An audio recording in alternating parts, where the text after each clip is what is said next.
If you're missing this one key nutrient in your diet, you can be increasing your chance of cardiovascular disease, higher cholesterol, colon cancer, diabetes, loose stool, constipation, weight gain, diverticulosis, an unhealthy gut, plus a number of other issues. The frightening fact is only 1 out of 20 people are actually getting enough of this nutrient in their diet. Yes, you heard that right. In a room of 20 people, 19 are not eating enough of this specific nutrient. And if you're on a low carb or keto diet like I am, you better listen close because you're at risk of not getting enough of this nutrient. The nutrient I'm talking about is fiber. And in just a minute, I'm going to tell you what types of fiber you should be eating, what foods to get it from, and how much your body needs every day to thrive.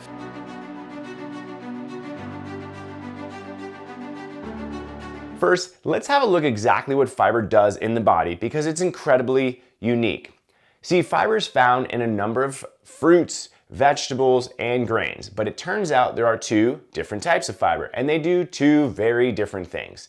The first type of fiber makes up about 2/3 of fiber most people eat. This type of fiber is called insoluble fiber. Insoluble fiber passes through your digestive system nearly unchanged. Your body doesn't have the enzyme to digest insoluble fiber, and it doesn't dissolve in fluids.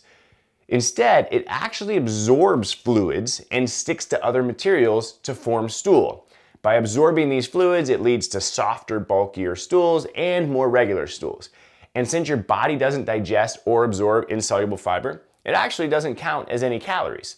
But calories or not, insoluble fiber is critical for your health. It can promote bowel health and regularity, it can soften your stools, plus it supports insulin sensitivity and may help reduce your risk for diabetes. Now, this second type of fiber is called soluble fiber, and it's very unique in how it works in the body. When soluble fiber enters the body, it actually dissolves in water and forms a gel that slows down food's movement through your system, and it can actually help you make you feel full.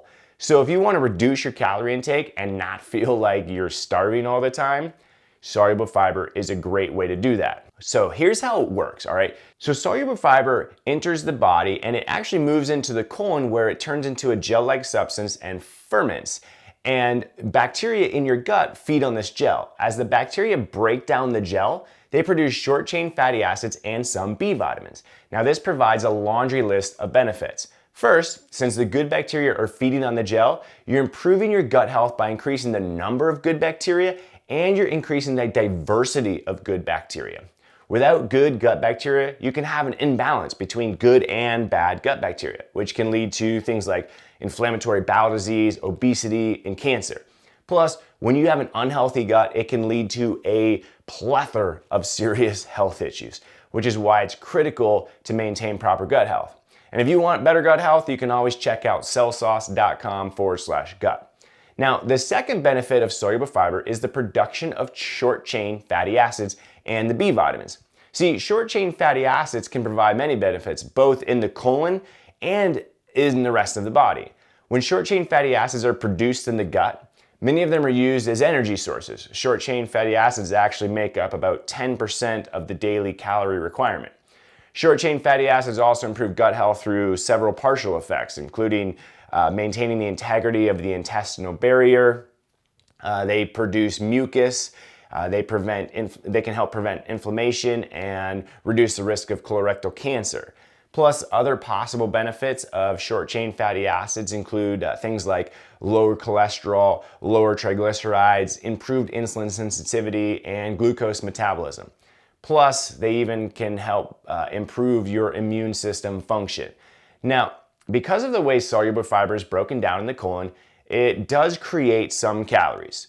1 gram of fiber counts for roughly 1 to 2 calories in the form of short-chain fatty acids. But the good news is research shows short-chain fatty acids actually reduce blood sugar levels, not increase them.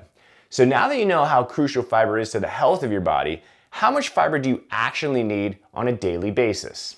Well, according to the Mayo Clinic, women should try to eat at least 21 to 25 grams of fiber a day, while men should shoot for 30 to 38 grams a day.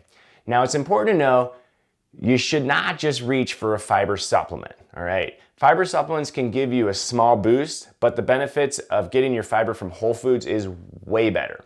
Remember, part of the reason fiber is so great for the body is from eating different types of soluble fiber that can help you diversify your gut microbiome. And to generally help your overall health, try to skip the processed foods.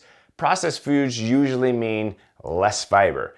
Refined foods that don't contain whole grains or whole wheat are also lower in fiber, and this includes things like the white breads and the regular pastas. Plus, juicing is considered processed since it removes the insoluble fiber.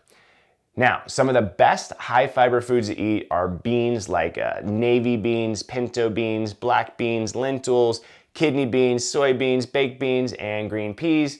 You can also get your fiber from vegetables like artichoke, potatoes, sweet potato, parsnips, winter squash, broccoli, and pumpkin. And of course, you can get fiber from fruits like avocado, pear, apple, raspberries, blackberries, prunes, banana, and even guava. Now, if you're on a low carb diet or keto diet, it's still crucial you get enough fiber. You just have to cautiously pick and choose the right high fiber foods to limit your carb intake. But remember to diversify your high fiber foods as much as possible so you get your fiber and you help your gut microbiome flourish. All right, I hope you enjoyed the video. Make sure you hit the like button, subscribe to the channel, and turn on notifications so you know when the next video drops. On the behalf of Better Health, my name is Sean Walker, and I'll see you on the next one.